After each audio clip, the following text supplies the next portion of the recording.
Banjir mengepung wilayah Jabodetabek yang terjadi akibat curah hujan yang cukup tinggi dari Minggu hingga Senin pagi kemarin. Sejumlah wilayah yang menjadi langganan banjir pun tak bisa mengelak dari tamu tak diundang ini. Benarkah jika hujan lebat berpotensi hadir kembali hingga 12 Juli 2025? Inilah sorotan kasus kabar utama pagi selengkapnya untuk Anda.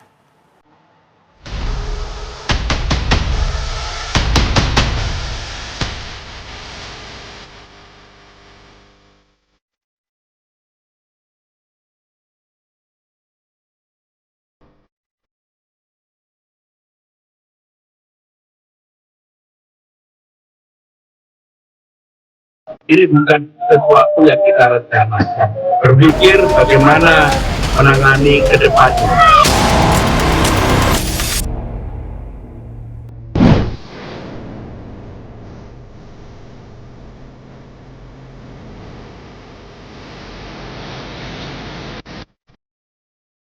Banjir kembali melanda warga Jabodetabek pada Minggu malam. Hujan yang mengguyur semua wilayah Jabodetabek sekejap membuat ratusan warga mengungsi dan mengemas barang-barang mereka yang berada di dalam rumah. Sungai meluap. Saluran-saluran air tak lagi mampu menampung debit air yang tinggi. Dalam waktu singkat, ratusan wilayah tergenang. Rumah-rumah terendam, jalanan berubah menjadi sungai dan setiap gang jalan ibu kota seakan menjadi kolam akibat hujan yang tanpa henti. Genangan air selutut hingga dada orang dewasa merendam pemukiman. Warga panik, sebagian mengungsi ke tempat yang lebih tinggi, sebagian lain hanya bisa pasrah menunggu bantuan.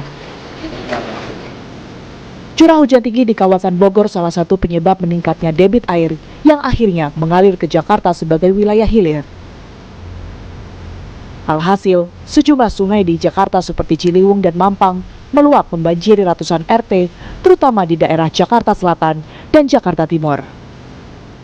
Pihak BPBD Jakarta mencatat sebanyak 35 RT dan 7 ruas jalan Jakarta terendam banjir hingga Selasa dini hari. Ketinggian banjir bervariasi dari 30 hingga 210 cm. Pemprov DKI Jakarta mengerahkan 605 pompa banjir untuk menangani genangan yang melanda sejumlah titik sejak Minggu malam. Terdorong untuk bekerja keras memompa air-air yang membanjiri Jakarta, 10 unit pompa mengalami kerusakan hingga terbakar. Air yang menggenangi wilayah Jabodetabek secara serentak membuat ruas jalan sudah tak bisa lagi dilalui kendaraan bermotor. Memaksakan kehendak melewati banjir, maka resiko terberatnya adalah mogok. Evakuasi warga kala itu tak jarang membuat tim pertolongan gabungan harus berjibaku melewati aliran air deras yang melewati setiap gangnya. Demi keselamatan evakuasi, setiap lorong gang dipasang tali pengikat agar warga yang dievakuasi dapat berpegangan dan terhindar terbawa arus deras. Kondisi malam semakin larut, dibarengi dengan semakin banyak limpahan air yang keluar dari sungai memasuki gang-gang perumahan warga hingga jalanan ibu kota. Kemacetan pun tak terhindarkan. Banyak warga yang terjebak akibat curah hujan yang tinggi membuat sebagian kendaraan berhenti untuk menghindari genangan.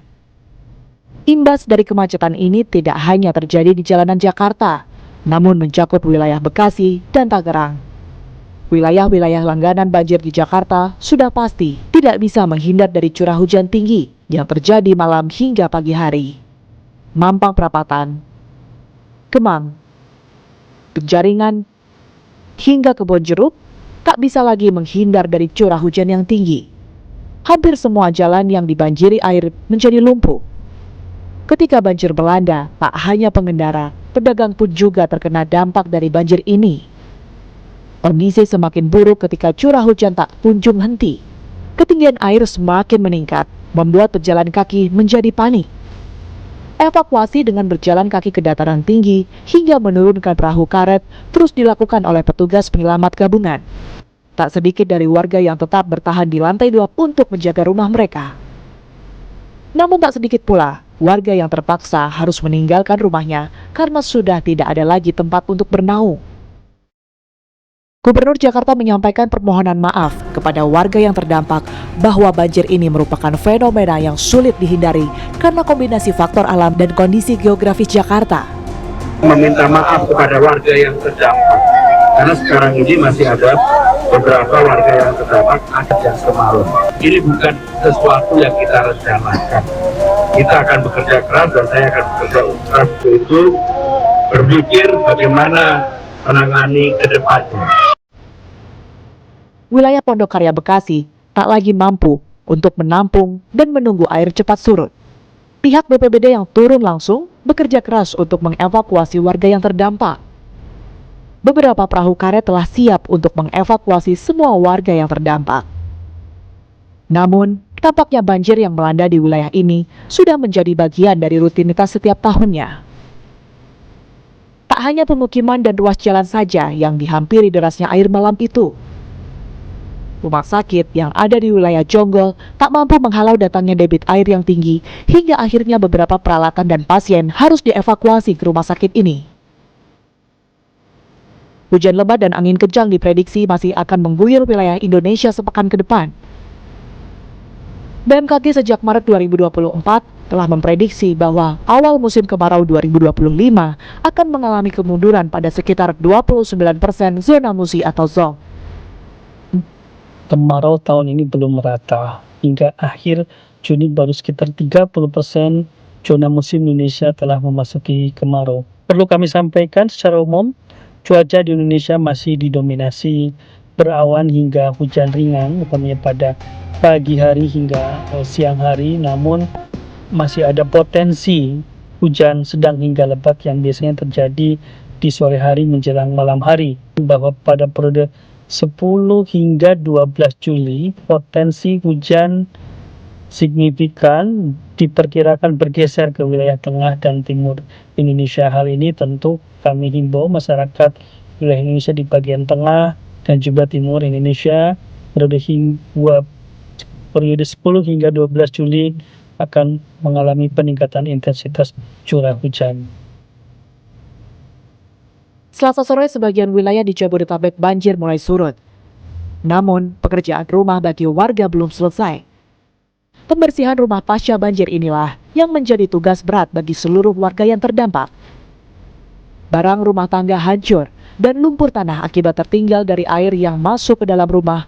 Mungkin inilah yang sudah menjadi bagian dari kehidupan bagi warga yang setiap tahun rumahnya disinggahi air tak diundang ini. Meski berbagai proyek mitigasi telah berjalan, kenyataan di lapangan menunjukkan bahwa alam tetap lebih kuat dari manusia.